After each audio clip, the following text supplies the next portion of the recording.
Welcome or welcome back to Pewdiepie. I'm Zui and I hope you enjoyed today's video. But before we get right into it, I'm obligated to remind you to click either the like or dislike button, commenting something down below, and of course sharing the video so more people can see and enjoy it. This is very important as it helps with the YouTube algorithm. I want you to know that your help is greatly appreciated. If you have any suggestions or ideas for a story, my Discord link is in my link tree that is down in the description, as well as my Patreon and Ko-fi for any donations you may want to send my way. Every cent counts. Anyways, I hope you enjoyed today's video. You stood atop upon fields of pumpkins, hands covered in fertilizer. It really had been an exhausting day, but you are proud. Harvesting season was always such a nightmare. But your gracious leader, you would do anything for him. It had been 50 days since you joined the cult of the Lamb, and you had been fitting in quite well. At least enough so nobody complained. You had been given a mercy by your gracious leader. The members of the cult of Leshy had taken and malformed you into a hideous creature. If it wasn't for the lamb, you would have ravaged the Black Forest and probably hurt many innocents. The wrath of the old gods truly was terrifying. But after your hideous, monstrous form had been banished, and even after seeing that the corruption still had infected your body, they had taken you in. Once they had returned from their crusade. The followers of the Lamb had fed you, had given you a tent to sleep in, they even gave you new clothes and a job. Farming, and later on in the evening some lumberjacking. It genuinely was hard work, yet so fulfilling now that you had found a new purpose. You walked over to the sanitation station to wash your hands of the stinky fertilizer. Clean water ran across your fur-covered fingers. Before the old gods turned you into this monster, you had been an axolotl, so it was kind of difficult to adjust to your new hairs. After 10 minutes, you were finally happy enough with the clean. As you left the station, one of your fellow cultists approached you. However, it was then, suddenly, a purple light shined beneath your feet. "Sister!" shouted the follower as he rushed over to you. But they were too late. Silk-like appendages suddenly erupted from beneath you, and you were dragged into a dark abyss below. It felt like you had been pressed through a tight rubber tube. Your fur was singed, your throat hurt from your screams of fear. It was then you were spit out by the dark magic onto stone ground. You coughed and slowly got up on all fours. Afraid, your eyes first fell upon the goddess Shamura. You screamed in fear, but as you tried to crawl away, your back hit an invisible wall. You were trapped. The god's mouth moved. She was speaking. You got up on shaky legs and looked around. Your heart raced. What a nightmare. It still felt like yesterday you had escaped Leshy's grasp, and now you once again had been dragged to the old gods. However, as you tried to calm down, you noticed a silhouette in the distance. A slender form, with a cape and a large blade. It couldn't be. You lunged forward and slammed against the barrier. It was your glorious leader, the Lamb himself. However, the look they gave you filled you with such sorrow, and made you take a step back. Your eyes moved back to Shamura, who was holding one of her clawed hands above your confinement. She grinned an evil smile at you before suddenly a feeling overcame you. You could just barely resist falling back on your knees. It was then the barrier vanished. Immediately you felt the ill winds of silk cradle brush against your fur. However, any sensation felt like thousands of needles brushing against you. A grotesque need for violence flooded your mind. Shamura roared a pleased laughter. What was this? You couldn't control your body. A sword suddenly clanged on the ground next to you. Its edge shined in the pale light of the silk cradle's luminescent crystals. Salvia dripped out of your jaws as you took hold of it. It felt so good in your hand. You laughed maniacally as you stood up, not even noticing Shamura departing. Slowly you walked towards your leader, and he took an afraid step back. Hey, listen, it's okay. Put that sword down. But you couldn't control your body. Did they not understand that? Quickly you rushed forward, swinging your blade with deadly precision. One of your swings cut your leader's beautiful red satin robe. How could you forgive yourself for such a sin? The crown on your master's head looked at you angrily, and with the voice of the one who waits, it spoke. She has become a traitor. Slay her, vessel, it commanded. However, both you and the lamb shouted, "No!" at the same time. And you fell forward, shivering, crying, slamming your fists into the stone ground until they were bleeding. It was then your master kneeled above you, gently touched your forehead. The magic of the crown awakened as it protested, yet still he teleported you back to the cult. However, the horror wasn't over yet.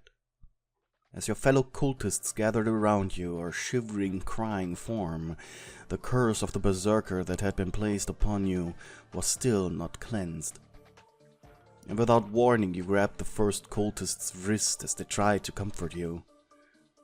Your eyes glowed in a dangerous red, and black mist was pouring from your mouth. The followers screamed in pain, yet everyone was too intimidated and scared to do anything. Aggressively ripped at the arm you were holding, slamming the follower to the ground, your sharp teeth glistening in the sun of the cult compound before you sunk them deep into their right shoulder. The warm metallic taste of blood spewed into your throat and you gagged, yet you could not stop tearing at their flesh. At least not until someone grabbed a stone and hit you on the back of the head. Sadly, this wasn't enough to knock you out. You let go of your victim, stood up and let out a blood-curdling scream before rushing forward. Everyone immediately ran for it, as you tried to catch up to the one who hit you with the rock. Two others helped the wounded on his feet. The followers were now hiding inside the temple. Scared, as you rammed your entire body against its gate, scratched over the wood like an oversized cat. Deep cuts were left on the wood by the time your nails broke, and you repeatedly began ramming your head into the door. Until exhaustion was overwhelming your brain, and thankfully you passed out. After the silence from outside had went on for about 30 minutes, the cultists opened the door cautiously, finding your passed-out body right in front of them. "What should we do?" She is a monster. "We must sacrifice her and burn the body."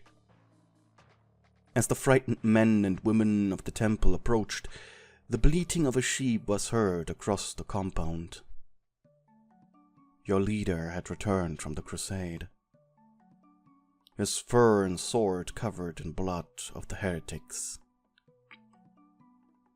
In his eternal wisdom, he commanded his followers to continue their work and ordered the injured cultists to be treated by the doctors. It was then the Lamb picked you up and carried you to the pillory, where he bound you, treated your wounds, and then sat down next to you. "I'm impressed," said the Lamb after a while. Why have you gotten rid of this one vessel? Asked the Crown. "There's something about her. She was the first heretic we saved, remember? From the old god's corruption. Well, at least the first one I could successfully save." The Lamb raised his right arm and gently took your limp hanging hand in his. "I think I like her." Your emotions will swallow the moon out of you, vessel, and I will not allow that. The Lamb sighed. "Don't worry, my lord. I know what I'm doing." You awoke hours later, the Lamb still next to you.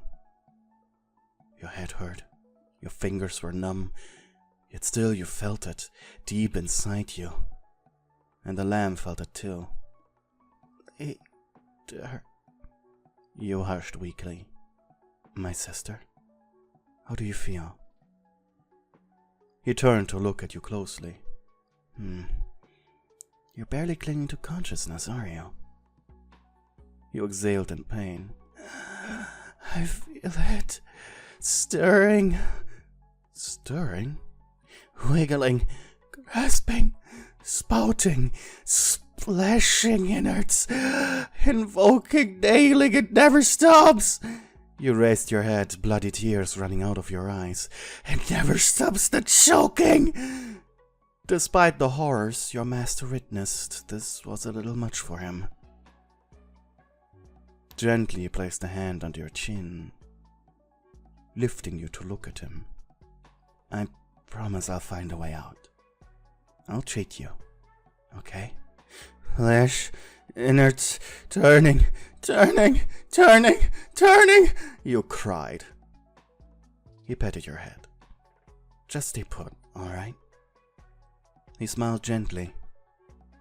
Your master smiled at you despite the harm you caused.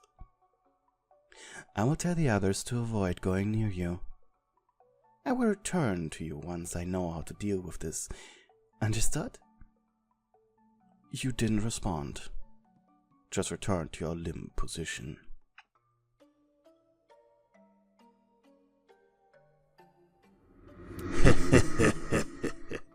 The Crown chuckled. He had read over the same book passage as the Lamb. "Well, little vessel, what are you going to do?" The cult leader thought for a moment. "I mean, that... Oh, sorry. This doesn't sound so bad." Your master had searched for the hidden library, hidden deep inside the cave of Midas, for a way to cleanse the curse from you. Midas was, as always, surprisingly accommodating, albeit the cost for even reading these was excessive, to say the least. The Book of Curses he found, however, was ancient, its pages yellow and dusty, the writing all but faded. However, here he found the ingredients for a special ritual that only involved two people. However, what happened during it, both the Lamb and the one who waits didn't expect. "I do not wish to observe this ritual, vessel." The Lamb shrugged. "Well, I guess I'll just put a towel on you." The Crown's eyes narrowed. "No, you wouldn't. It's just one follower. Why would you ever go so far out of your way to do such a thing?" Feeling the Lamb's iron will, his god sighed. "Fine then. But I do not I don't remember asking you, but... replied the lamb smugly. Quietly he put the book back into the shelf. Now, where do I get jasmine oil? You were woken by hands rubbing over your fur. Scared, you screamed and squirmed against the restraints that were binding your wrists above your head. Like a hunted animal, you looked around. You were inside your tent, chained to a pole. Looking down, you watched as your master was rubbing something into your bare chest. Well, almost bare. Your fur was covering most of it. You bit your lower lip. The ointment he was rubbing into you felt incredible on your overly sensitive, corrupted body. Unintentionally, you snarled at the lamp. Desperately, you wished you could apologize to him for your behavior. The smell of jasmine entered your heaving nostrils. It waved around your brain. You could practically feel it. And soon you fell into a trance. And for a moment, you could actually feel your own body again.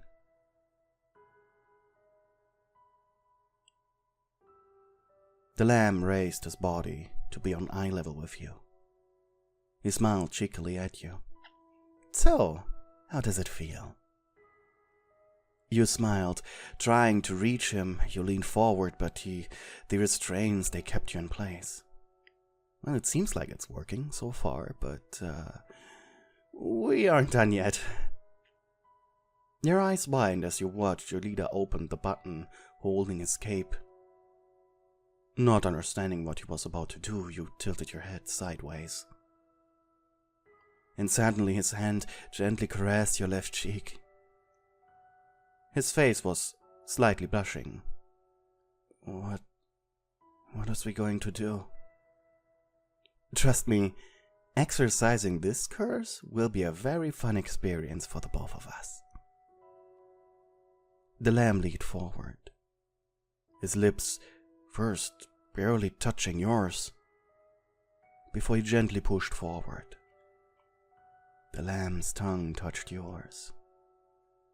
You could feel your heart jump, eyes twitching. Wait, hang on a second. Was your master going to make love to you? The lamb removed his head from you. He smiled at you. I think you're ready to let go of these restraints. You bit your lower lip in pleasured anticipation. My lord? Huh? Can we keep them on